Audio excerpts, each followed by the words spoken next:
Ahí está.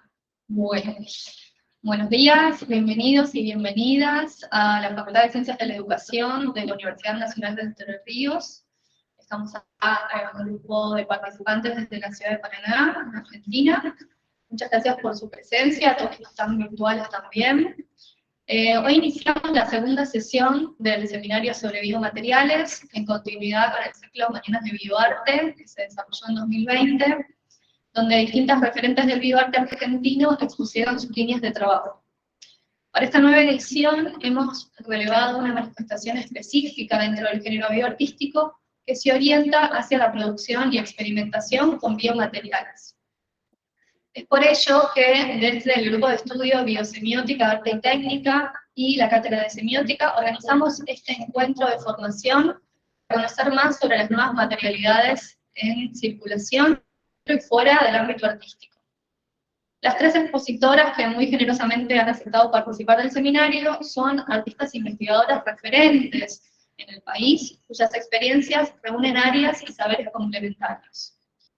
En la primera sesión estuvo participando Verónica Bergottini y hoy nos reúne Ana Laura Cantera. El próximo mes cerraremos el seminario con la presencia de Ana Paula Fon. El seminario entonces se desarrolla en 3 encuentros, en esta modalidad híbrida, con la posibilidad de participar de modo presencial desde la facultad o por videoconferencia. Todos los encuentros son grabados y luego compartidos en el canal de YouTube de la facultad. De hecho, en la invitación que se les envió con la información del link a esta sesión, ya se les compartió el link de la charla de Verónica Bergottini del mes pasado. Ya está disponible en el canal de YouTube. Bien, ahora sí vamos a presentar brevemente a la expositora del día, magíster Ana Laura Cantera. Ella es artista, investigadora y docente. En sus producciones trabaja con los conceptos de naturalezas, territorios y los vínculos horizontales con organismos no humanos. Es desarrolladora de biomateriales, especializada en diseños cultivados a partir de micelio de hongo. Es magíster en artes electrónicas por la Universidad Nacional de 3 de Febrero, licenciada y profesora en artes visuales por la UNA, y actualmente doctoranda en artes y tecnoestéticas en UTREF.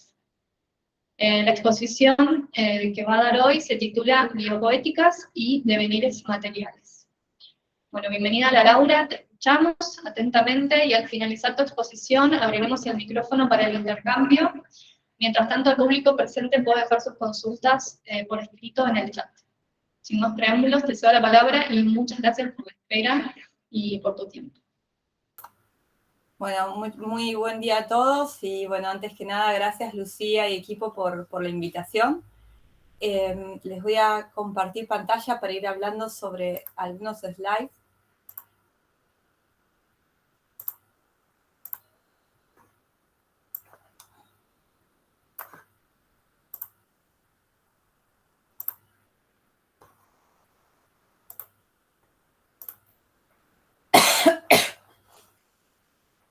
Bueno, como les decía Lucía, la presentación de hoy se va a basar en lo que son las biopoéticas y devenires materiales, que es producto también de la investigación que vengo realizando hace unos años con respecto a cómo pensamos los materiales y cómo pensamos la materia como texto. Y a raíz de eso les traje algunos ejemplos de mi producción artística para pensar algunos aspectos que aparecen cuando pensamos los materiales en obras bio, ¿no? A mí me gusta utilizar el término de biopoéticas para referirnos a estas producciones. Y en base a esto me gustaría considerar o pensar, bueno, ¿de qué hablamos cuando hablamos de biomateriales, no? Si bien el término es sumamente amplio y tiene muchísimas aristas desde las cuales se puede definir, hay toda una tendencia desde el lado de las artes y el diseño en que se trabaja estos materiales bio con referencias al mundo biológico, ¿sí? Pero que también hace referencia al mundo orgánico y tienen la particularidad de pensarse como materiales sustentables, materiales compostables principalmente, y hay muchas tipologías. Yo hoy voy a enfocarme en lo que son los materiales, los biomateriales cultivados o vivos a partir del micelio de hongo, y también en lo que son los residuos orgánicos a partir de un trabajo con sangre del cuerpo, ¿sí? Y fibras vegetales, ¿no? Voy a hacer eje en estos tres, considerando también el tiempo de exposición, y así también nos da tiempo para conversar un poco acerca de lo que vaya surgiendo en esta presentación. Bueno, en primer lugar, para hablar de materiales cultivados, vamos a estar haciendo referencia a estos materiales que son vivos, que se trabaja con ciertos organismos, microorganismos, en este caso con hongos, que facilitan, ¿sí? un devenir, ¿sí? En material. Si bien en un principio vamos a estar trabajando con seres vivos, luego estos seres vivos van a ser deshidratados para lograr tener un material de lo que podemos llamar convencionalmente inerte. Cuando hablamos de micelio, que son estos micomateriales, estos materiales realizados con hongos, vamos a estar haciendo referencia a esta red de hifas, que son como estos filamentos vivos que van como generando, como tejiendo los hongos mismos para poder desarrollarse. Los hongos no son como los vegetales que generan fotosíntesis, entonces necesitan buscar su alimento, y es por eso que a partir de estos filamentos van metabolizando el alimento que encuentran y van degradando a partir de un proceso externo el alimento en su entorno, ¿sí? Para referirnos a un hongo, en general solemos pensar que esto es un hongo, ¿no? Que la fructificación, pero en realidad el propio organismo, el hongo mismo, es esta red, ¿sí? Que para su instancia reproductiva genera las fructificaciones y de esa manera también permite su perpetuidad, ¿no? Pero nosotros vamos a estar trabajando para generar el micelio, para generar estos micomateriales, con esta red subterránea, ¿sí? Y mediante el cultivo artificial. A raíz de esto se hace un procedimiento que es muy, muy sencillo y puede ser abordado por fuera del laboratorio, se puede hacer de manera casera, y el micomaterial arranca a partir de elegir un sustrato orgánico, que en general suele ser un desecho de la agroindustria, ¿no? En este caso puede ser acerrín, como la foto que hay en esta esquina, ¿no? Y luego se le agrega hongo inoculado. Yo en general utilizo la especie Ganoderma, que es el famoso reishi, que se utiliza mucho para tinturas medicinales, pero también hay otros hongos comestibles que se pueden utilizar, como las gírgolas, por ejemplo, e infinidades de ellos, ¿no? Lo que se busca para este tipo de tecnología, para este tipo de técnica, es hongos voraces que sean capaces de degradar el alimento. En este caso, esta materia orgánica es la que nosotros utilizamos, los que utilizamos estas metodologías, en reemplazo de la lignocelulosa que el hongo utiliza en su ambiente natural, ¿no? Entonces, se trata de reproducir lo más posible esas condiciones ideales de este microorganismo, y a raíz de eso se le brinda alimento orgánico, y entonces el hongo, para esta cuestión de metabolizar, de alimentarse, va tejiendo estas hifas que yo les mostraba en el gráfico anterior, y va generando una superficie sólida, como pueden ver acá en el proceso de esta línea de estas fotos puntuales, ¿no? Fíjense cómo acá se puede ver cómo entre pompones, podríamos decir, va generándose este hilado, ¿sí? Esta generación de hifas, y de esa manera se va generando esta superficie muy homogénea, totalmente blanquecina. Piensen que esto crece bajo la tierra, en ambientes naturales, y por lo tanto no tiene ningún tipo de coloración, ¿no? Entonces, este es el procedimiento que se utiliza para cultivar a estos organismos, y con los cuales también es un proceso de diálogo, ¿no? Porque en el quehacer es un constante ir como cuidando a este organismo para que tenga estas condiciones ideales para que pueda desarrollarse en su plenitud, y por eso también se pueden generar este tipo de materiales, ¿no? Yo acá les puse algunos ejemplos de las pruebas y de algunos objetos de diseño y artísticos de mi producción. Y para generar este tipo de morfologías, uno tiene diferentes opciones. Una de ellas, como la que pueden ver en el centro, se utiliza este mismo procedimiento, ¿no?, en moldes, que los moldes pueden ser de diversos materiales, pero con la condición de evitar que sean de un material orgánico, porque también el hongo en esta voracidad puede llegar a consumir el molde, sino directamente sobre estructuras ya armadas. Por ejemplo, en este caso es un tronco en el cual se ingresó este hongo inoculado, ¿sí? Que en general el hongo inoculado se le denomina a la semilla del cereal cuando se le incorpora la espora, que es como la mínima unidad con la que el hongo se reproduce. Es como, de cierta manera, la semilla en las plantas, ¿no? Entonces, de esta forma también se puede lograr este tipo de morfologías y otras diversas acorde a cómo uno le coloca el alimento, ¿no? En este caso es una estructura en cartón, entonces como ese mismo contenedor es materia orgánica, el mismo hongo lo utiliza como alimento y también consolida la forma orgánica. Entonces, de esta manera hay como una especie de domesticación, pero con la distancia que se requiere para habilitar al otro a actuar, ¿no? Que eso es lo que yo vengo trabajando hace unos años también con el término de co-creación, ¿no? Con esta cuestión de, bueno, crear en conjunto desde el hecho de poder facilitar las condiciones para que el otro desarrolle la agencia y de esa manera poder co-construir un objeto artístico o un objeto de diseño o el objeto morfológico que uno desee. Es un material súper noble, de hecho se puede someter a grabado láser, es muy resistente, de hecho se utiliza mucho en paneles acústicos por las propiedades aislantes, es ignífugo, es hidrófugo, y como les decía, es muy fácil de cultivar, entonces permite, y de hecho se está extendiendo a la industria de una manera maravillosa porque es un producto muy sustentable, además de todo este tipo de propiedades, ¿no? Y aparte reemplaza muchos de los productos derivados del petróleo, por lo cual es un producto para explorar y un material para también el desarrollo artístico. Bueno, en este caso, GeoIFAS es un proyecto de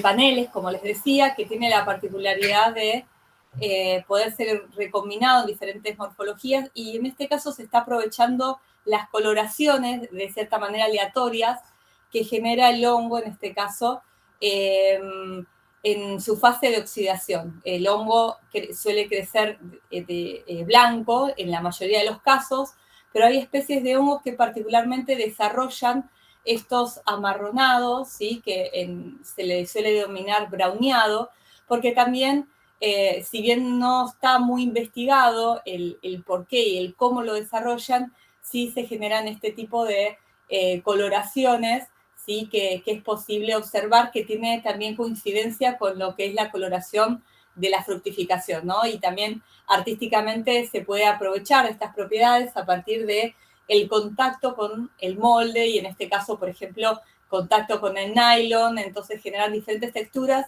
y también es un proceso donde entra mucho el azar. Si bien uno puede predecir un montón de cuestiones, cuanto más conocimiento tengas sobre el hongo mismo, también hay un rango, una franja de incertidumbre en cuanto a cómo va a crecer este hongo o bajo qué coloraciones va a expresar, ¿no?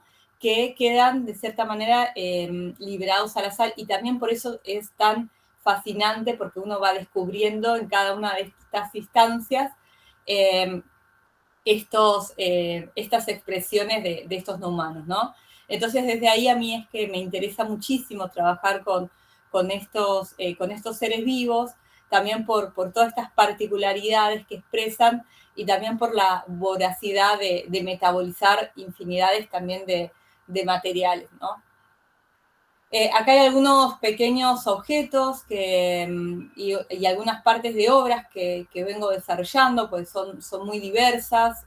También he utilizado el micelio para generar circuitos electrónicos. Yo vengo de las artes electrónicas particularmente, y también me interesa como interfaz, ¿no? Como material base para suplantar las placas perforadas y generar circuitería electrónica a partir de este nuevo material, ¿no?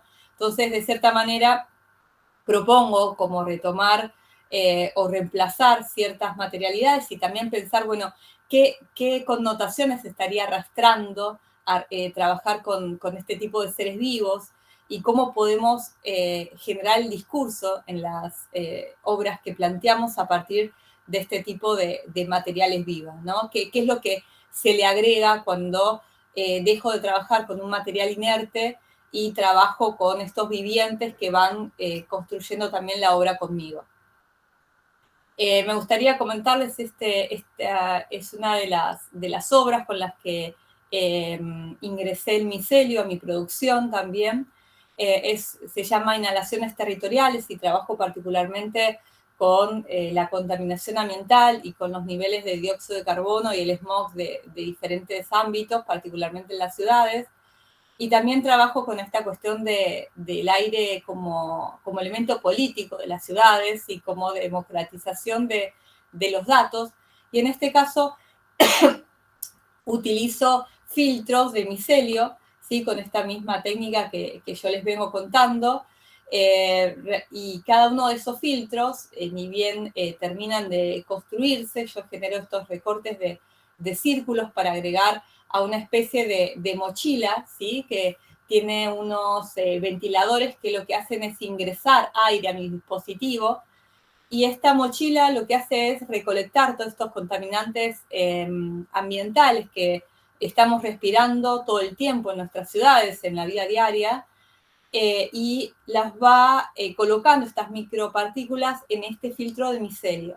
Además, esta mochila tiene un sensor de dióxido de carbono que comunica una especie de reloj pulsera que me va manifestando las partes por millón del registro de la detección de ese gas en el ambiente, y de esa manera yo voy realizando derivas por distintos lugares de la ciudad. Es un dispositivo que utilicé mucho en la ciudad de Buenos Aires y conurbano, y después voy generando como mapas en base a los recorridos también y en base también al riesgo de los niveles que voy recolectando, ¿no? En este caso el micelio me sirve como superficie, ¿no? Como lienzo, y es interesante también la propiedad esta que tiene, en muchos casos lo utilizan como filtro, pero en este caso esta superficie me sirve también para recolectar de manera analógica esta cantidad de componentes aéreos que yo voy recolectando, ¿no? Yo luego de tener estos filtros, porque la verdad que fui realizando muchos recorridos por las ciudades. Esto empecé a desarrollarlo en el finales del 2019, y bueno, tuve un parate por el tema del aislamiento, de la pandemia, pero luego realicé todos estos recorridos y fui teniendo como diferentes coloraciones que pueden observar acá en este disco que se llama cianómetro, que es un dispositivo del siglo XIX inventado para detectar cuán azul podía ser el cielo, ¿no? Es un dispositivo muy poético, y yo lo que hago es, de manera simplificada, utilizar estos filtros y armar como una especie de gradé, como yo lo fui tomando, ¿no? Obviamente que estos filtros los voy cortando y voy generando como un cianómetro más contemporáneo de acuerdo a la cantidad de smog que podemos ver en la superficie, ¿no? Que podemos apreciar a partir de este dispositivo, ¿no? Si se fijan en esta rueda, hay diferentes coloraciones, algunas más blancas, que en general eran las de conurbano o las de zonas más limpias, y después otras bastante más oscuras que fueron recolectadas en, por ejemplo, la 9 de julio, en diferentes instancias. Por supuesto que acá no es que yo voy transitando y de repente o en un par de horas yo puedo tener esta coloración, sino que es un proceso también de superposición de este microparticulado, ¿no? Y también es producto de la ubicación donde yo voy transitando, ¿no? Entonces, de cierta manera, el hongo acá me está posibilitando hacer esta recolección y trabajo de esta manera con esta distancia, ¿no? Del tiempo de cultivo, y después de cómo utilizo estos filtros para ir superponiendo esta agencia del aire mismo, la agencia de la ciudad, que también se puede pensar desde nuestros cuerpos, de cómo vamos ingresando estas micropartículas en base a estos discos que de manera analógica van a estar manifestando lo que yo voy tomando también a partir de los sensores digitales, ¿no? Después, por ejemplo, tengo esta obra que le hice en conjunto con Laura Palavecino, que, bueno, ella trabaja, es diseñadora de videojuegos y trabaja con personajes imaginarios que luego los resignifica y hace todo un trabajo muy interesante sobre la naturaleza. Y en este caso creamos en conjunto como un paisaje realizado a partir de estas topografías con este micelio, que en un principio era bastante condicionado porque tenía una determinada morfología. Y con el tiempo este hongo se fue desarrollando porque tenía a su vez, estaba expuesto como una especie de vitrina que funcionaba a modo de incubadora, que tenía sensores de humedad, está trabajado con Arduino, que es un sistema de una placa que habilita, ¿sí?, a trabajar diferentes tipos de interfaces de una manera do it yourself. Y en este caso lo que generaba la electrónica era poder facilitar el crecimiento del hongo en la misma sala de exhibición. Lo que sucedió con el tiempo, con estas obras evolutivas que es común, es que estos microorganismos continúen expandiéndose y en este caso el hongo se desarrolló tanto que empezó a devorar estos animales porque precisamente eran de madera y la madera funciona como alimento para el hongo y empezó a metabolizar y a cambiar estos paisajes y a su vez empezó a devorar los sensores que hacían que el sistema se pusiera en funcionamiento. Esto generó que esto, por supuesto que no está estipulado, porque esto fue la verdad que bastante sorprendente, porque el sensor no era de un material rico para el hongo, ¿no? Y lo que posibilitó esto fue que el sistema humano controlable, ¿sí?, programado, se desestabilice y esto que tenía un vaporizador que también facilitaba el tema del crecimiento del hongo acorde a la temperatura que crecía el hongo y de acuerdo también a la información digital que tomaba el sensor, se descontrolara y el vaporizador estuviese encendido más tiempo o menos tiempo porque ya no tenía un condicionamiento en base a lo que había sido programado, ¿no? El hongo empezó a comer las pistas de cobre por el cual el sistema empezó a hacer lo que quiso realmente, y acá se empezó a tomar control el hongo de la instalación y empezó a devorar todo lo que encontró a su paso por el rápido crecimiento que tuvo. Por supuesto, después hay ciclos de decadencia, que es lo que sucede en este tipo de biopoéticas en las cuales los seres vivos, en este caso, ya no tienen alimento para metabolizar y empieza como a tener estadios de estabilidad en un primer momento y luego de decadencia, que es cuando el hongo empieza a retrotraerse, ¿no? Pero lo interesante en este tipo de manifestaciones que es la pérdida de control, ¿no? La pérdida de control humano y el devenir material de este hongo que, por supuesto, no intencionalmente empezó a cambiar las condiciones racionales con las cuales había sido concebida la obra, ¿no?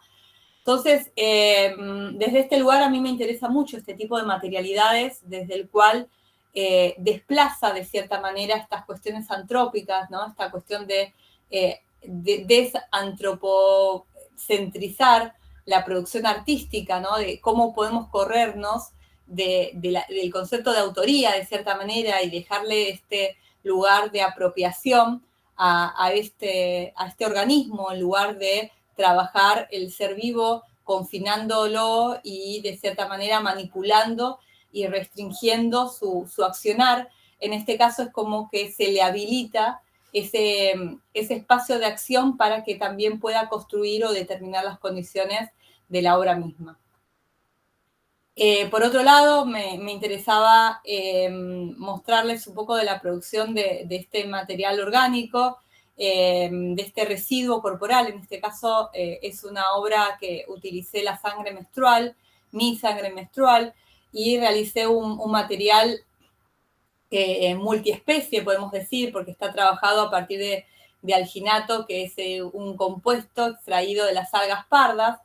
Y en este caso, esta mezcla, a partir de la sangre, este alginato que yo les contaba, aceite y glicerina vegetal, ¿no? Es una conjunción de elementos naturales, se genera una extrusión a partir de la técnica, bueno, de lo que se llama biohilos, sobre una sal, que es lo que posibilita que estos hilos queden conformados, y después estos hilos se ponen a secar y es posible tejer con ellos, ¿no? Fíjense cómo la misma oxidación de la propia sangre va generando que estos hilos, que eran totalmente rojizos, luego tomen diferentes coloraciones y terminen con coloraciones bastante negruzcas, ¿no? Que es producto también de esta oxidación y de la muerte de los glóbulos rojos en el material, ¿no?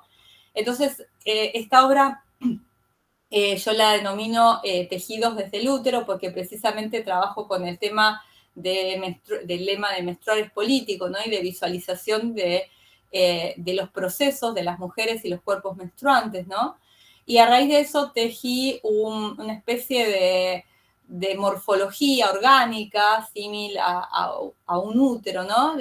Visualizando también toda esta cuestión del ser mujer, tiene una postura feminista que no voy a entrar mucho por el tema del tiempo, pero sí me interesa como rever, bueno, acá pueden ver el proceso por el cual se extruye esta pasta sobre esta sal, que es muy sencilla de hacer porque precisamente fíjense cómo ya están conformados los hilos, y esto inmediatamente se puede, una vez que ya se termina la cantidad de la pasta en la jeringa, ya se puede enrollar por esta cuestión de que esta sal lo que hace es encerrar y solidificar de manera inmediata en contacto con esta sal este alginato, ¿no? Es una técnica que se utiliza en cocina molecular, que está bastante de moda en gastronomía, y después esto mismo es lo que se deja secar y con lo que yo me valgo para tejer estos contenedores orgánicos, ¿no? En este caso a mí me interesa también tomar esta cuestión de la sangre como un residuo que a su vez expresa sus cambios, ¿no? Como a nivel cromático, como también a nivel textura, porque bueno, en un principio queda algo muy maleable, como esto que veíamos acá, pero sumamente frágil, pero luego después cuando se va deshidratando, queda un hilo bastante más fino, y también está esta cuestión del coágulo, ¿no? De la misma sangre, que a veces genera este tipo de irregularidad en estos hilos que se van generando, ¿no? Y que eso mismo también lo voy tejiendo en el objeto, ¿no? Pero todas estas cuestiones de la materia orgánica posibilita esa cuestión de observar los cambios que va expresando la materia en el contacto también con estas acciones mismas humanas.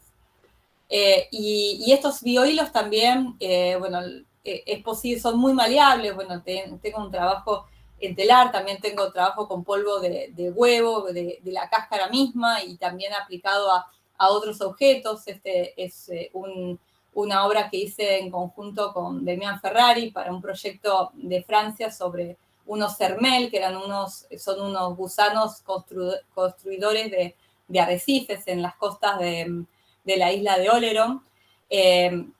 Y acá también toda la estructura del robot estaba generada, estaba tejida al crochet con este tipo de materiales, y bueno, y también los hilos que este gusano tiene para alimentarse de cuando viene la ola y tomar estos microorganismos, también fueron generados a partir del alga misma, que son precisamente el medio que se alimenta el gusano real, ¿no? Entonces, es un elemento sumamente versátil que puede ser utilizado en múltiples funciones. Bueno, en este caso también yo tengo un trabajo de hilos magnéticos En este caso, el color no es sangre, sino de hierro mismo, pero la técnica es la misma y yo trabajo con bobinas que voy estimulándolos y voy generando diferentes tipos de acciones a partir de esta posibilidad que me permite la irregularidad y la propia conformación de estas cuerdas de materiales, ¿no? Y después, por último, creo que vamos, ya el tiempo lo estoy cumpliendo. Quería compartirles este desarrollo de yerba mate usada. Este es un material que lo tengo abierto en mi página. Pueden encontrar también diferentes recetas para poder hacerlo. Es muy, muy sencillo. Es un material que la mayoría de las veces lo realizo a modo de plancha, de lámina. Es muy versátil, lo realizo a partir de la yerba mate usada procesada, que junto a glicerina vegetal y gelatina lo someto a la cocción y luego lo vuelco sobre superficies con borde, como puede ser una bandeja, y tengo diferentes tipos de texturas también de acuerdo a cómo proceso la yerba. Y también acá estas coloraciones son a partir de lo que me va permitiendo la oxidación de la yerba mate, que es la misma coloración que podemos ver cuando se oxida la yerba en el mate mismo cuando uno deja de tomarla, ¿sí? Y este material yo lo he utilizado para múltiples producciones. En este caso podemos ver circuitos que en este caso es un Arduino, que es esta misma placa comercial que suelen vender, pero yo la he realizado con esta superficie de yerba mate. Y también acá podemos ver diferentes tipos de grabados láser sobre estos materiales que habilitan, también texturados a partir de trabajo con plantillas. Y también, por el otro lado, un robot. Yo soy parte del colectivo Robotícula junto a Demián Ferrari, que es mi compañero de producción. Y en este caso es un robot que trabaja sobre los desplazamientos ecológicos, los desplazamientos territoriales. Es un robot medio torpe que va transitando diferentes territorios y está realizado a partir de un revestimiento de yerba mate también, de este tipo de láminas, en toda su superficie. El esqueleto está impreso en 3D. Y también tiene además kombucha, que es otro tipo de materiales cultivados, y también tiene otro biomaterial de pelo humano en sus extremidades, y también estos que pueden ver acá está hecho a partir del agua del hervido de porotos negros y burbujeado, que también es otra de las técnicas que tengo abiertas, y que por cierto también conlleva el discurso sobre estos desplazamientos del monocultivo que conlleva el mismo discurso de la obra artística y que también manifiesta, ¿no? A mí me interesa que el material manifieste discurso en cada una de las producciones artísticas y que cada elección no sea porque me gusta el material, sino también que apoye el concepto de la obra misma. Y bueno, y estos son otros tipos de desarrollos más orientados a lo que es el diseño, en este caso unas sandalias realizadas a partir de esta lámina y diferentes tipos de muestrarios y producciones que tengo en base a lo que fueron estos años de investigación. Actualmente algunos ejemplos están en el Centro Cultural Recoleta, en la muestra de trazos materiales. Pero bueno, creo que ya estoy en tiempo, así que les agradezco mucho el tiempo de escucha y bueno, abro la posibilidad de conversar un poco. Buenísimo, muchas gracias. Si querés, detenete un poquito más ahí en yerba.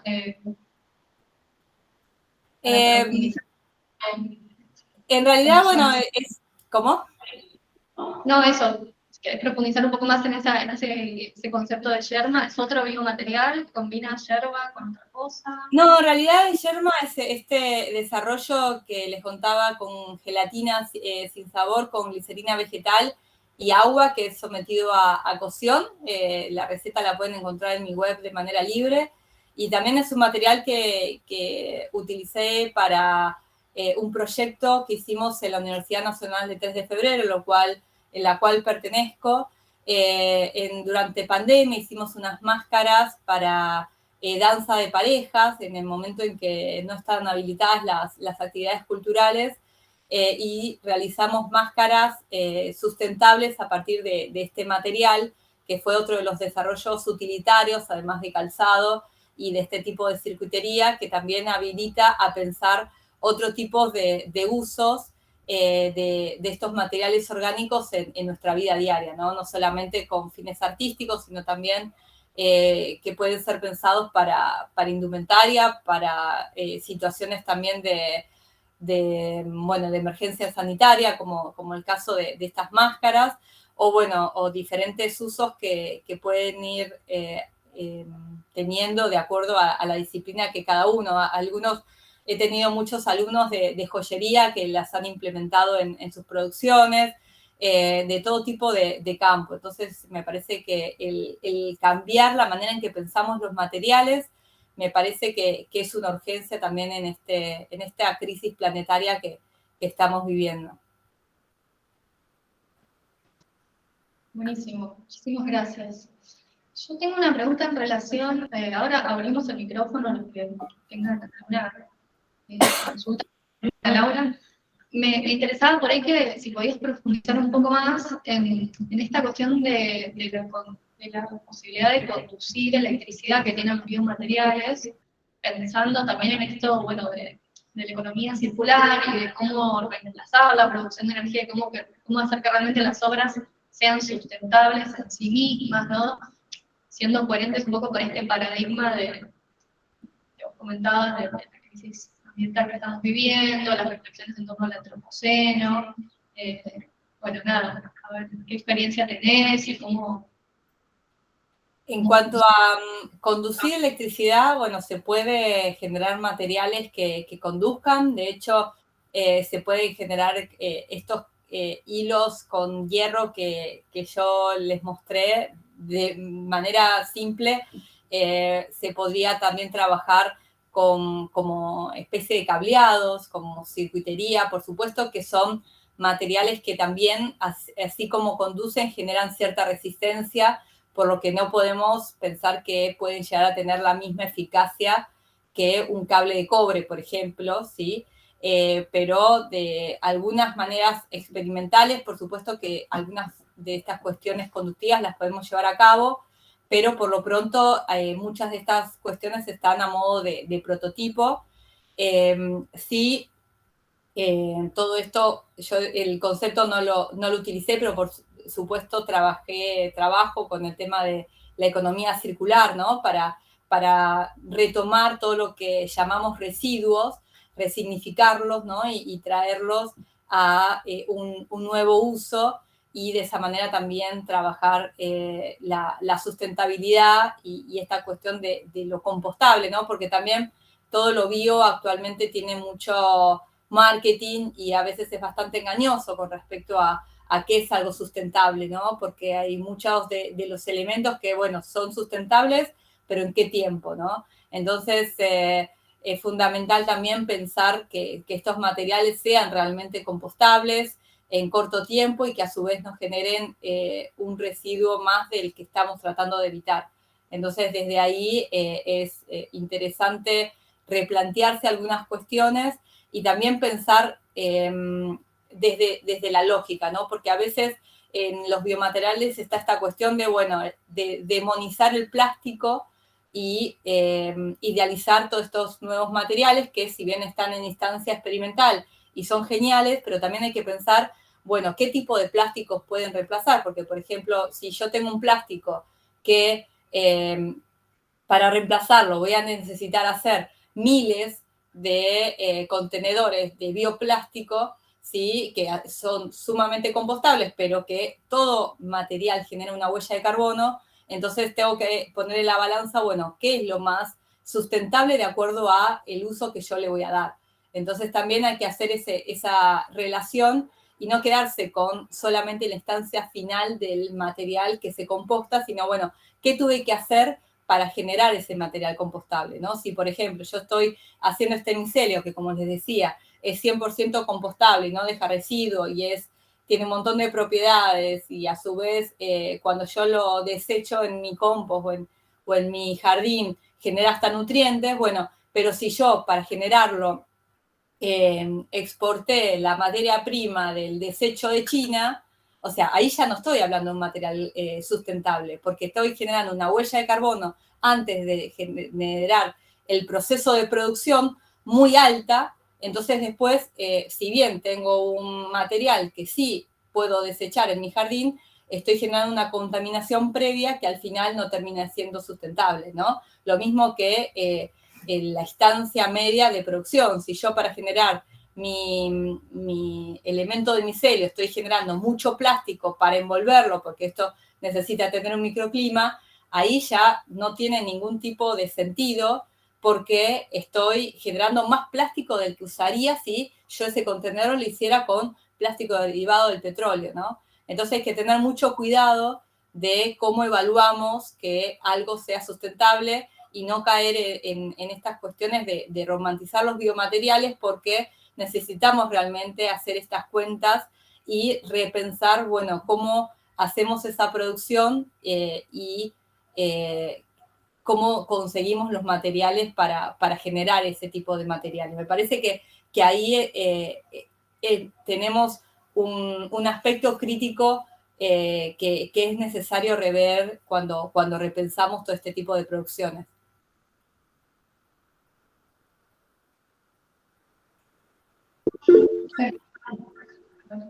Buenos días. La pregunta es, cuando inoculaste el micelio, ¿sabes qué tipo de sustrato? Porque lo que mejorando ya sé que es lo de Ginoderma, el Reiki y el Shirbola. Pero inoculaste el micelio líquido, ¿sobre qué sustrato? ¿Acerrín o probaste con algún otro sustrato?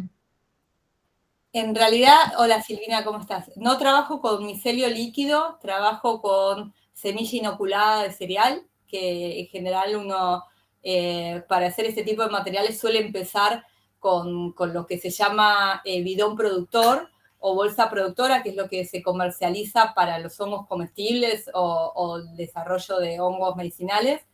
Pero lo que yo trabajo de sustrato, más que nada es viruta, pero también puede ser acerrín y también he probado con cáscaras de diferentes tipos de cereales, de mostaza, con cartón.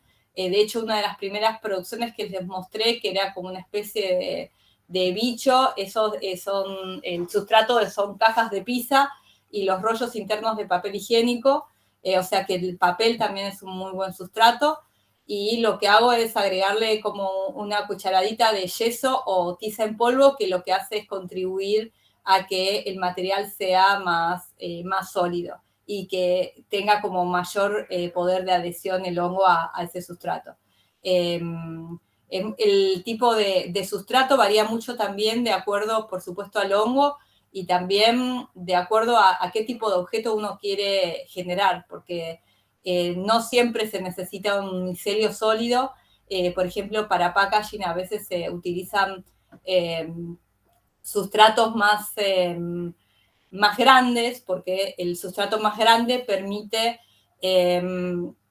mayor crecimiento por el tema de que el hongo necesita oxígeno, por ejemplo, y libera dióxido de carbono. Entonces, si uno le pone un acerrín que es muy polvo, muy compacto, lo que va a generar es que el micelio crezca en la superficie, que es donde mayor entrada de oxígeno tiene, y que después en el centro esté como crudo, esté sin metabolizar. En cambio, si uno le pone un sustrato más grande, como la viruta, por ejemplo, o puede ser alfalfa o paja, que está como más, tiene más aire adentro, entonces ahí el micelio va a crecer un poco mejor y más parejo. Entonces también es de acuerdo a el tipo de objeto, porque en ese caso puede ser que crezca un poco más rápido, que en general es lo que se busca, pero que que sea bastante más frágil. Pero, por ejemplo, para el packaging eso no importa porque tiene muy corto periodo de duración. Entonces, una vez que se utilizó para proteger que el producto le llegue al consumidor, se rompe y ya. Es más, facilita esa condición. Pero es bastante variable el tipo de sustrato que se le puede colocar, y siempre recomiendo que sea un sustrato que uno tenga a mano, para también facilitar esto de evitar una huella de carbono alta, ¿no? Y también cada vez que si uno prueba con determinado sustrato, siempre está bueno que continúe con ese sustrato si le funcionó, porque si no, cada vez que uno cambiaría el sustrato tendría que hacer pruebas, porque cada sustrato tiene sus particularidades. Varía muchísimo la densidad del micelio de acuerdo a cómo se lo alimenta. Sí. ¿Con qué temperatura y humedad trabajar? ¿Cómo? ¿Con qué temperatura y humedad trabajar? Eso depende de qué hongo se elija, y también de cómo se lo va a cultivar. Por ejemplo, si se va a cultivar, hay creo que es liana, ahí está, gracias.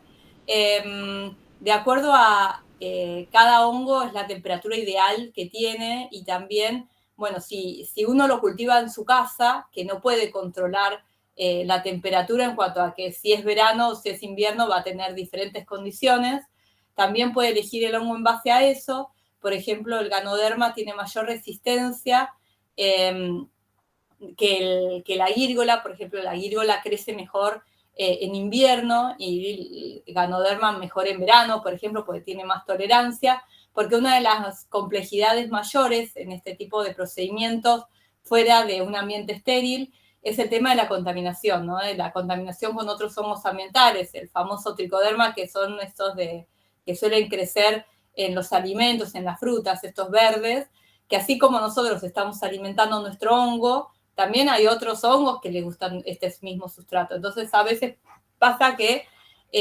nuestros objetos se contaminan con estos hongos no deseados y nos terminan estropeando nuestras producciones, ¿no? Yo me armé una incubadora que me posibilita también controlar los procesos y también homogeneizarlos, ¿no? Porque si no dependo mucho de las temperaturas y las estaciones del año. Pero, por ejemplo, en cuanto a humedad, el Ganoderma es mucho más resistente, por lo que también se le puede dejar, uno cuando hace el cultivo, no es que todo el tiempo tiene que estar viendo si crece o no, sino que uno, si respetó las condiciones de la cantidad de humedad que necesita, el sustrato y el hongo, esto se deja reposar y en general se lo guarda en un ambiente oscuro, porque es fundamental, porque el micelio particularmente se desarrolla bajo tierra, por lo cual nosotros tenemos que mantener esa condición, y después, si quisiéramos hacerlo fructificar, que a veces por una cuestión decorativa se desea generar la fructificación, en ese caso se extrae de la oscuridad y se lo somete a condiciones de luz y oscuridad, ¿no? Entonces, en ese ciclo el hongo empieza como a generar la fructificación.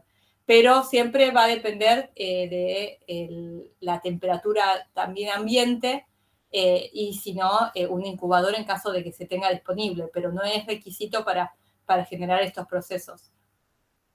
Sí necesita oscuridad porque no produce, si no, no produce, necesita Claro, oscuridad. nosotros necesitamos esta red bien fuerte y sólida. Si nosotros lo sometemos a luz y oscuridad, no se va a generar esa red y va a empezar a fructificar para reproducirse. Y nosotros en este caso no queremos la fructificación, nosotros queremos esta red sólida subterránea. Entonces, por eso es el requisito de la oscuridad. Yo tengo en mi página un protocolo paso a paso de cómo es el cultivo, de algo muy sencillo que puede ayudarles en caso de que alguno quiera incursionar o experimentar con estas técnicas de micomateriales. Eso quizás les pueda también ayudar, y aparte hay mucha bibliografía que se puede profundizar para poder generarlos en la casa de uno, que es muy, muy sencillo, como os decía, pero sí es fundamental esta instancia de oscuridad, y también yo siempre digo que estos materiales entrenan la paciencia, porque uno por más que los mire no los va a hacer crecer. Entonces también hay un periodo donde uno tiene que, bueno, olvidarse, dejarlos en el armario o donde desee que sea oscuro, y quizás cada tanto ir y darle una mirada a ver cómo van, pero como que uno tiene también que, con este tipo de materiales, bueno, ser paciente, porque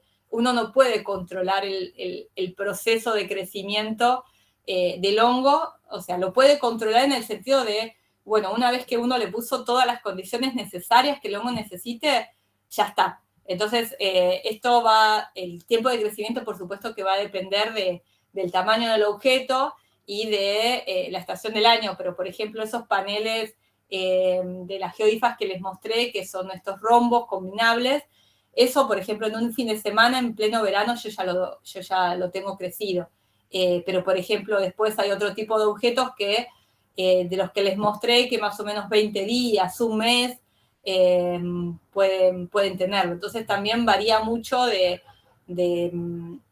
qué se quiere lograr. Y después, por ejemplo, las técnicas de browneado, que son todas estas técnicas de coloraciones, de estos oxidados, de estos amarronamientos, en general requiere mucho más tiempo de lo que es el crecimiento. Una vez que ya está el objeto crecido, se tiene que dejar tiempo de más para que el hongo realmente se oxide y tome estas coloraciones. Entonces también es como un proceso de paciencia y de dejar que el hongo se exprese.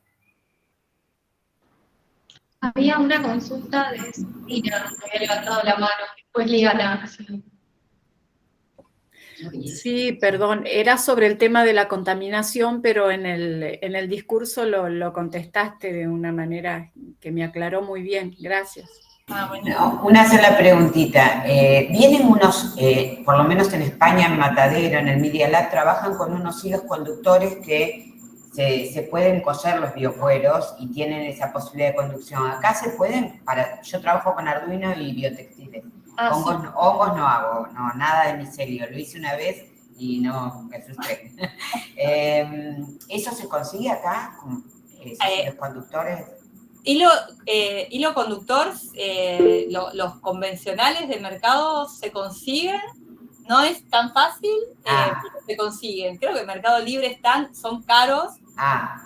Sí, ya sé, uno los puede hacer, pero bueno, viste, hay que extruirlos muy finitos, bueno. Sí, tal cual, pero sí, yo la verdad que no tengo recuerdo ahora de alguien que los haya comprado últimamente, pero hace unos meses o quizás unos años existían. Ok, no, porque sé que allá los usan, pero me pareció que acá no los vi en ningún lado, entré y no. Claro, no suele, bueno, el biotextil tampoco está tan desarrollado acá. Claro. Pero bueno, si estás trabajando, quizás seas vos la que lo sepas, Diana. Sí, voy a ver. Bueno, gracias. Era solo eso, gracias. Muy esclarecedor todo. Genial. Ana, hola, sí, gracias. Le quería hacer una consulta con respecto al biomaterial de yerba mate que desarrollaste. Estaba chequeando las fórmulas porque, bueno, estábamos haciendo en mi universidad, estamos haciendo unos trabajos y las fórmulas que vos pusiste en Materium no tienen propionato de calcio, que en general a veces algunas personas lo usan como con alguna propiedad antifúngica en los materiales. ¿No es necesario ponerlos o en realidad? No, para nada. O sea, con estas tres cosas, que es la gelatina, la glicerina y agua, funcionan perfecto. Lo que sí recomiendo es nunca hacerlos en días de lluvia o días de muchísima humedad, porque eso hace que precisamente se contamine y no se pueda tener un buen resultado. Yo recomiendo, en caso de que se necesite, de que, no sé, que vivas en un lugar de mucha humedad, un ambiente muy húmedo que quizás se te contamine, ponerle quizás una media cucharadita de canela o clavo de olor y ya. O sea, yo prefiero utilizar ese tipo o también se puede poner una cucharadita de vinagre, pero realmente todas las producciones que yo les mostré hoy no solamente tienen esos 3 ingredientes y no hace falta nada extra. O sea, eso a veces algunos lo agregan por una cuestión por las dudas, pero yo prefiero evitarlo y que realmente sean solamente estos 3 componentes. Bueno, muchísimas gracias. Nada. Silvina, sí, tenés otra cosa. Sí, sí, ahora se me ocurre una consulta respecto de cuando nosotros desarrollamos el micelio y logramos el tejido, lo secamos, siempre vamos a tener algún resto de micelio para seguir cultivando, y ahí la mirada sistémica, porque a mí me ha sucedido con las tricodermas, que por ahí hay tricodermas que no son convenientes para el sistema del jardín a donde uno va a desechar, por ejemplo, o la composta donde uno va a desechar ese resto de micelio que me quedó porque no lo voy a utilizar y no lo voy a guardar para volver a cultivar, y termina siendo perjudicial para el medio donde uno lo desecha. También por ahí, no sé si en el caso de este tipo de hongos, porque cuando uno aísla un hongo en especial y después inocula, el desecho que generas, o sea, el inóculo en el jardín concretamente o en el espacio donde uno, porque siempre algún desecho vas a tener, por lo tanto vas a tener micelios, esporas y más del hongo, puede generar un desequilibrio. Me ha sucedido con el tema de la tricoderma, que por desechar un tipo de tricoderma en especial he generado desequilibrio y me imagino que con este tipo de cultivos también puede suceder eso, y entonces hay que conocer un poco cómo se da la situación de ese desecho que estamos generando después del cultivo. No sé si me explico. Sí, igualmente hay que tener en consideración que nosotros no estamos generando esporas porque no los estamos haciendo fructificar, por lo cual ahí no estaría ese riesgo de ese desecho y ni proliferación del hongo que nosotros estemos cultivando. En general lo que se desecha son restos del micelio seco y en ese caso es hongo muerto, por lo cual tampoco hay inconveniente, así que no hay inconveniente por eso. En general, con el tema de la tricoderma, bueno, yo utilizo mucho para combatir a las hormigas, pero también, por ejemplo, si yo tengo una producción que se me ha contaminado, yo suelo principalmente cuando tengo un inicio de contaminación, tratar de salvar ese objeto, entonces trato de con alcohol eliminar esa contaminación, ¿no? En general no es que desecho un objeto verde al jardín, no sé qué incidencia puede llegar a tener eso, pero nunca me ha pasado de tener ese tipo de contaminación tan agresiva. En general son pequeñas manchas que van apareciendo y que en general se puede ir salvando antes de llegar a esa instancia tan brutal de contaminación. Igual no estamos hablando de tricodermas significativos para poder desequilibrar un sistema, así que en ese caso no le veo ningún tipo de inconveniente, y aparte el tema de los hongos, no son hongos que podamos llegar a generar, no sé, si yo llevo a tirar semilla inoculada viva al compost, no es que pero hay ínfimas 0,01% de que ese hongo me crezca en un compost, porque cuando uno empieza a trabajarlo en estos ámbitos de cultivo artificial, se da cuenta de que no es tan sencillo que tiro esta semilla inoculada y crece, sino que realmente tengo que tener ciertas precauciones y ciertas condiciones para que mi hongo pueda proliferar, ¿no? Entonces no es realmente, no presenta ningún tipo de riesgo el arrojar este tipo de residuos orgánicos al jardín o a nuestro compostaje. Gracias, sí. A mí lo que me pasó en particular fue que acidificaron el suelo. Entonces se me complicó con la huerta, con las verduras de hoja, y era porque el suelo estaba acidificado porque yo había tirado ese residuo pensando de que siendo tricoderma y tan benéfico para la vida del suelo pensado como un sistema, pero bueno, en esa competencia, en esa convivencia ganaron y acidificaron un poco el suelo, que es corregible, por supuesto, que no es algo terrible, pero sí que por ahí sufren alguna consecuencia, digamos, los microorganismos de esa comunidad del suelo de mi jardín. Sí, quizás siempre es recomendable arrojar en una compostera para que sea metabolizado antes de arrojar a las plantas, porque es como una mayor presión del suelo por recuperar ese residuo. Sí, obviamente que generan un cambio, o sea, si yo tengo un tipo de suelo y le estoy agregando un elemento, tanto una cáscara de fruta o un hongo o lo que sea, hay un movimiento y una presión por resignificarse que en este caso, bueno, te acidificó la huerta, claro. Buenísimo. Muchas gracias, Ana Laura. No, de nada. Ana Laura, te leo una de las preguntas que están en el chat. Primero una de Natalia Matehuequi, que bueno, agradece por la charla, súper clara e interesante. Te consulta por la incubadora que usás, si la armaste vos.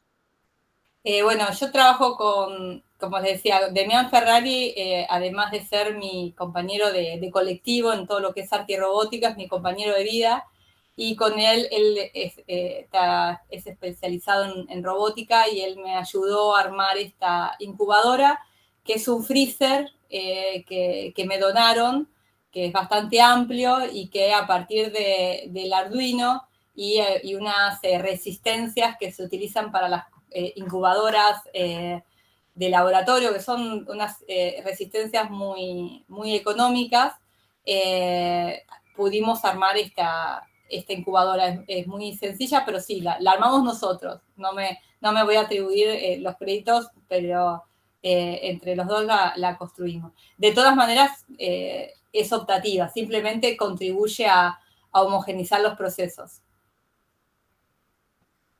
Buenísimo. Y hay una pregunta de Rita Guerrero, no sé si Rita la querés hacer vos directamente o la leo. ¿Ves que prendiste la cámara?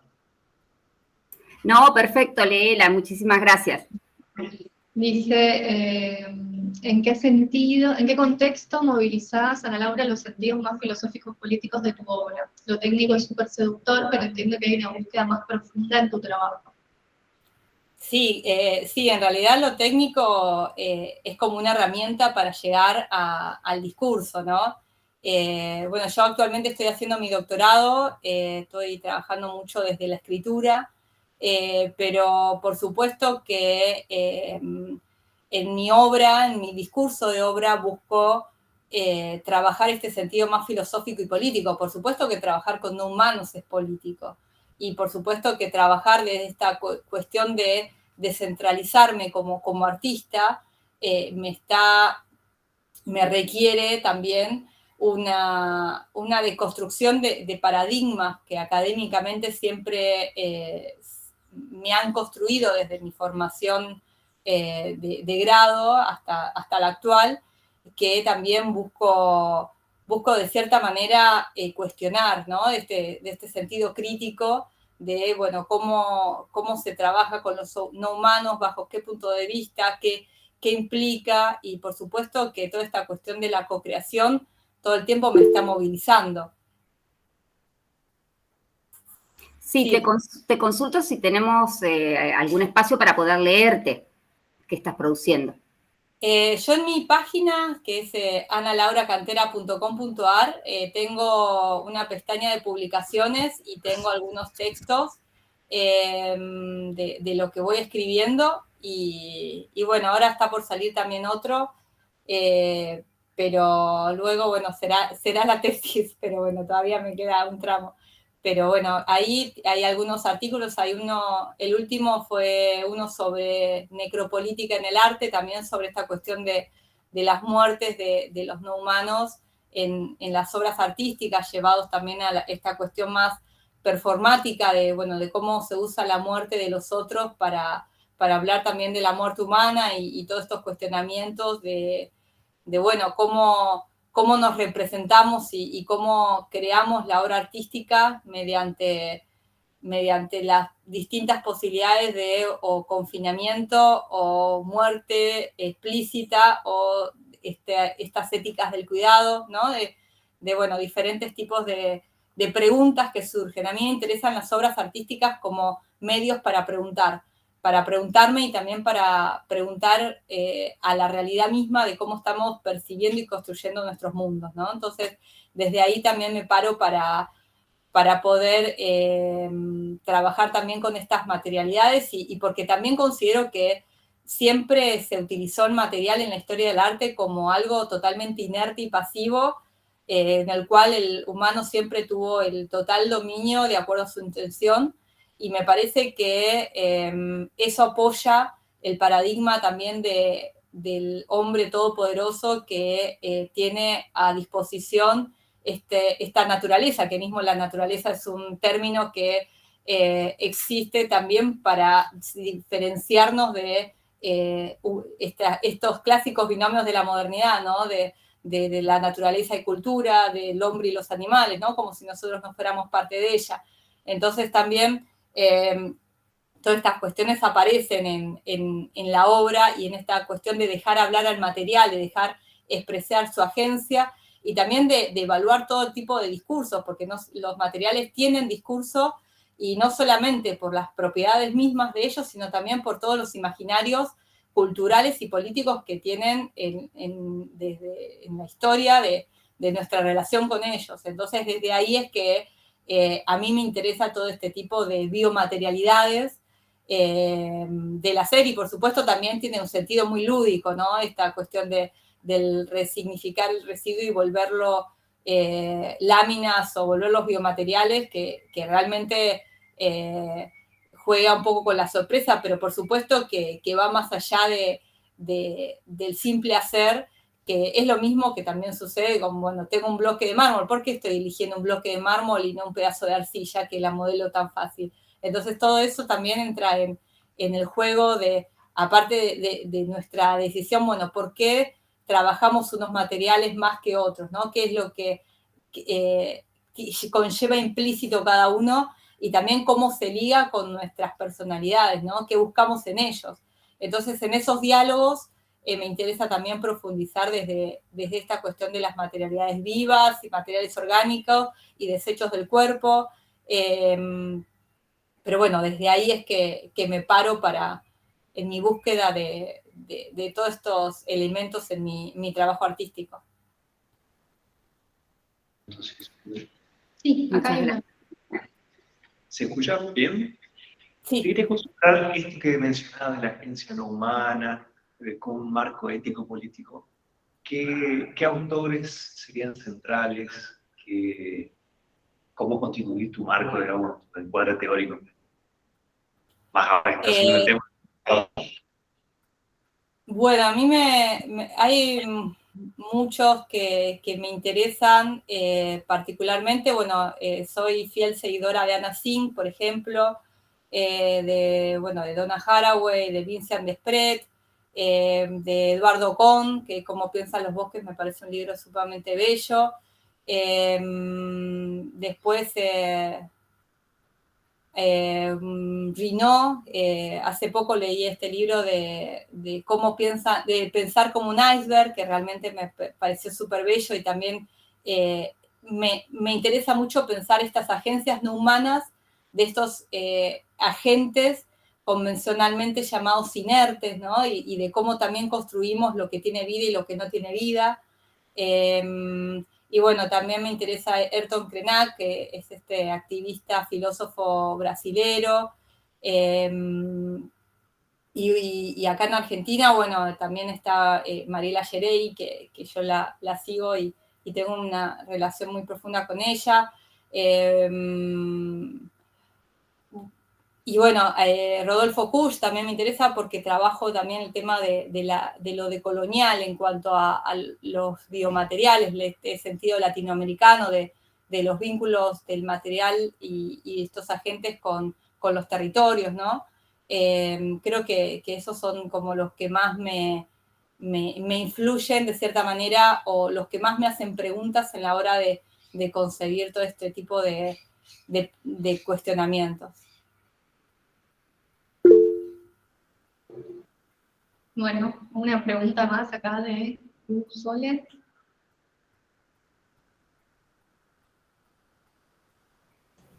Hola. Bueno, mi pregunta va un poco en línea con lo que estabas respondiendo recién, pero en lugar de autores, te quería preguntar quiénes son tus referentes en la práctica artística, pero desde lo visual, quizás, o desde la música, o desde otro lenguaje, y eso, como a quiénes mirás, o como eso, tus referentes, digamos. Bueno, tengo como muy diversificado el panorama de lo que miro.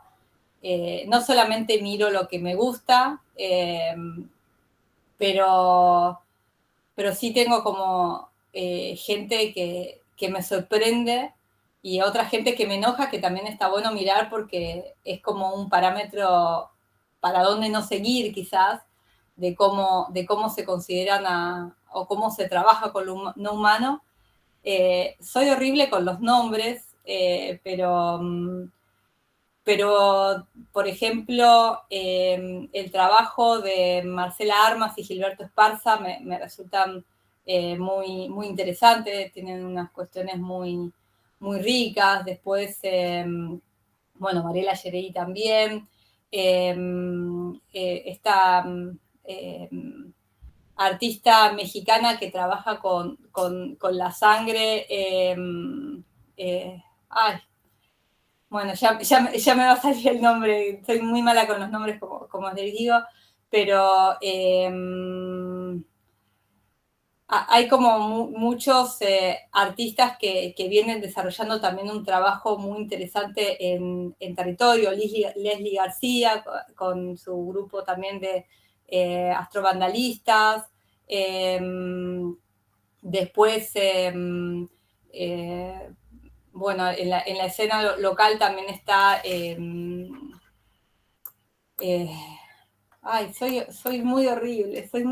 Yo miro con todos como mis referentes ahí que voy siguiendo, pero no te los podría decir muy ahora. Estoy saliendo de una gripe y estoy como en off. Pero bueno, ellos son algunos de la gente que me interesa mirar, todas estas prácticas en territorio donde también se rescatan las materialidades y también se problematizan sobre los territorios y también sobre los procesos extractivistas en ellos, ¿no? Me parece que desde ahí hay una cuestión muy locativa y de prácticas situadas que para mí son fundamentales a la hora de concebir la obra artística, porque también hay mucho como producción de metodologías exportadas que quizás a veces hablan sobre un aspecto. Bueno, Silvia Noronha también me interesa muchísimo su obra, es una artista brasilera que trabaja con el tema de los desastres de Brumadinho. Me parece que desde ahí hay una cuestión de conciencia o de coherencia del discurso con la problemática y la elección misma del material, y también con el uso de las tecnologías, ¿no? De la tecnología, por supuesto, que es muy política y que por un lado se puede volver como una herramienta de dominación o visualización, o también una herramienta de interfaz o de comunicación con estos no humanos, ¿no? Entonces, desde ahí me interesa mucho, bueno, esta cuestión de las tecnologías plurales o cosmotecnias, en la cual también se habilita a pensar, bueno, otro tipo de tecnologías más allá de la hegemónica occidental, ¿no? Entonces, cuando uno construye o piensa una obra de arte tecnológico o de artes electrónicas, bueno, también tiene que pensar en esos aspectos porque nunca estamos hablando de materiales neutros, todos los materiales manifiestan, y desde ahí me parece que la tecnología es fundamental a la hora de pensar, bueno, qué función tiene la obra, qué tipo de acción ejecuta, y que puede ser tanto un agente más en la relación, o un agente facilitador, o también un agente opresor en estos vínculos entre los agentes multiespecie, ¿no? Teresa Margoles, muchas gracias. Ahí va. Buenísimo. ¿Alguna pregunta más en la sala? Estamos un poco sobre la hora.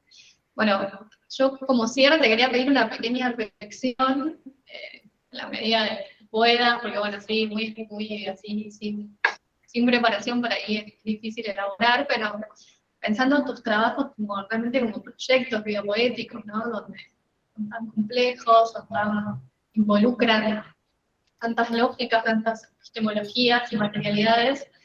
Digo, ¿cómo ves esa relación, digamos, por un lado con el ámbito de la ciencia? O sea, ¿cómo ves estos proyectos artísticos, por un lado, en el ámbito de su vínculo con la ciencia más tradicional, y por otro lado, con la institución arte, pensando por ahí en las instituciones museísticas o en las alternativas de galerías?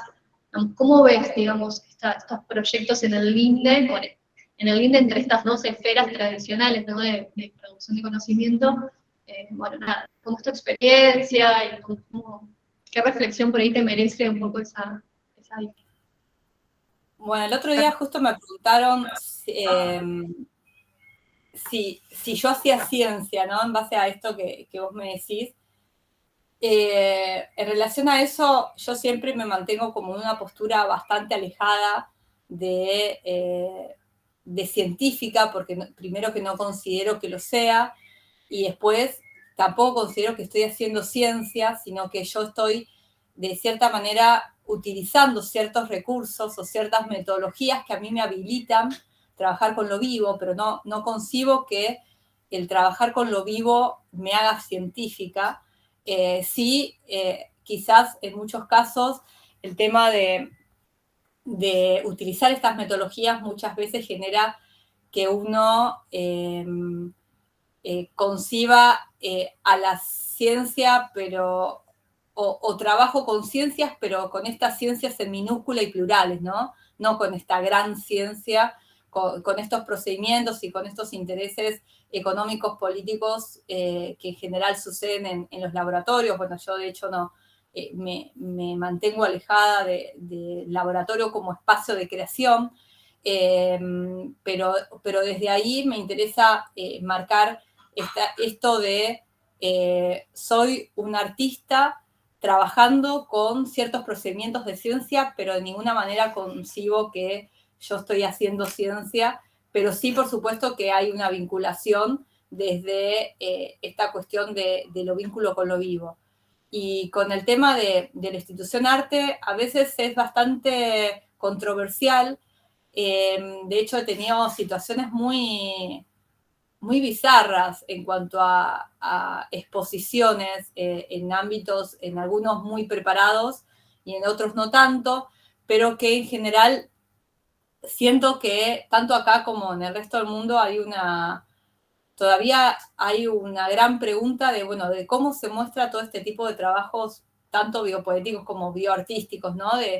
De cómo se desplaza esta cuestión de que yo, si tengo seres vivos en una obra, yo tengo que tener otro tipo de cuidados que si cuelgo un óleo en la pared, ¿no? Entonces me parece que todavía tenemos como muchas preguntas para hacer desde la curaduría de este tipo de obras, ¿no? De que, por supuesto, en Latinoamérica lo que observo es que hay una cuestión no solamente de cambio de paradigma, sino de recursos económicos, ¿no?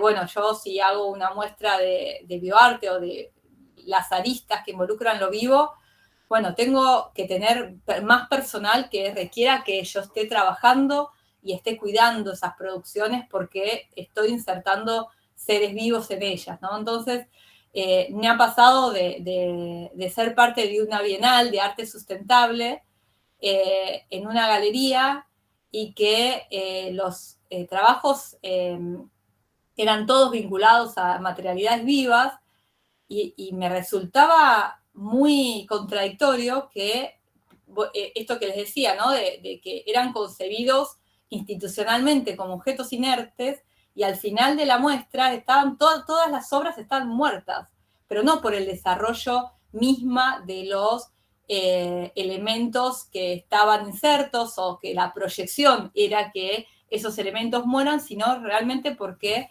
eran concebidos como objetos inertes al igual que cualquier tipo de objeto o escultura tallada en mármol, ¿no? Entonces, me parece que todavía hay una cuestión de aprendizaje o de reconsideración de cómo se muestra lo que se muestra, y también de descentralizar el protagonismo del espectador en muchos casos, ¿no? Porque hay muchas obras que acontecen en un tiempo que son en tiempos otros, en otras temporalidades que no nos corresponden, porque precisamente si nosotros estamos trabajando con seres vivos, no podemos pretender que ellos crezcan cuando nosotros queramos, que ellos hagan la explosión de plenitud en la inauguración y que hagan determinado comportamiento hasta, no sé, la finalización de la obra, porque es imposible. Y porque si yo lo logro hacer es porque estoy presionando biológicamente a otro ser vivo. Entonces me parece que tenemos que, si decidimos desde la institución arte habilitar un espacio donde se exhiba cosas bio, tenemos que respetar que eso conlleva otra temporalidad y no podemos obligar a un caracol, a un hongo o a una planta a responder a los deseos del humano o de la galería que desea exponer ese tipo de manifestación. Entonces me parece que hay como que hacer muchas preguntas a la institución arte desde estos aspectos y también reevaluar. Yo en muchos casos he tenido como muchas malas experiencias en base a esto y por supuesto que uno también tiene que negociar muchas situaciones en este tipo de obras, pero me parece que ahí hay una cuestión nuestra también de desplazarnos de la belleza que parece que en el siglo XXI el término de belleza se desprendió del arte, pero en sí todavía lo seguimos arrastrando, porque todavía seguimos buscando que todas estas obras siempre estén en su instancia de plenitud, ¿no? Y toda esta instancia de decadencia o de muerte esté siempre oculta. Y este tipo de obras conlleva esas instancias. Entonces, ¿cómo hacemos para que realmente se visualice estas instancias? O si no, directamente en vez de poner un hongo, hacer una escultura de látex con hongo, y ahí ya la vas a tener siempre en el mismo estadio. Pero me parece que esta cuestión de la búsqueda de la belleza en lo vivo, de esta romantización de la naturaleza, todavía sigue presente en estas construcciones discursivas de la institución arte, y que quizás ya es tiempo de que le demos como una oportunidad a estas instancias de ruinas o de decadencia que habilitan también este tipo de obras. Bueno, buenísimo, muchísimas gracias. Creo que compartimos el sentimiento muchos de los que estamos acá con tus reflexiones. Bueno, ¿alguna otra pregunta o consulta entre los presentes? Bueno, dado que ya hemos robado mucho tiempo, le agradecemos enormemente a la Laura por la paciencia, por el inconveniente técnico del principio y por esta exposición tan interesante que nos trajiste. Y bueno, antes de despedirnos, también agradecer a los participantes, al equipo de comunicación de la facultad y al grupo de investigación, Biosemiótica, Arte y Técnica. Y los invitamos el próximo miércoles 23 de noviembre a las 10 de la mañana, en este mismo formato, mediante videoconferencia o presencial acá en la Facultad de Paraná, para escuchar la presentación de Ana Paula Hall, otra de las artistas investigadoras que van a tener a cargo el cierre de este seminario que nos hemos propuesto realizar. Así que muchas gracias a la Laura de nuevo, muchas gracias a los participantes y que tengan buena semana. Nos vemos en noviembre. Chao, gracias. Gracias.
Hola, ahí ya se fueron todos. Pero sí, sigue grabando. Sigue grabando. Ah, para que no paré la grabación. Nos vemos.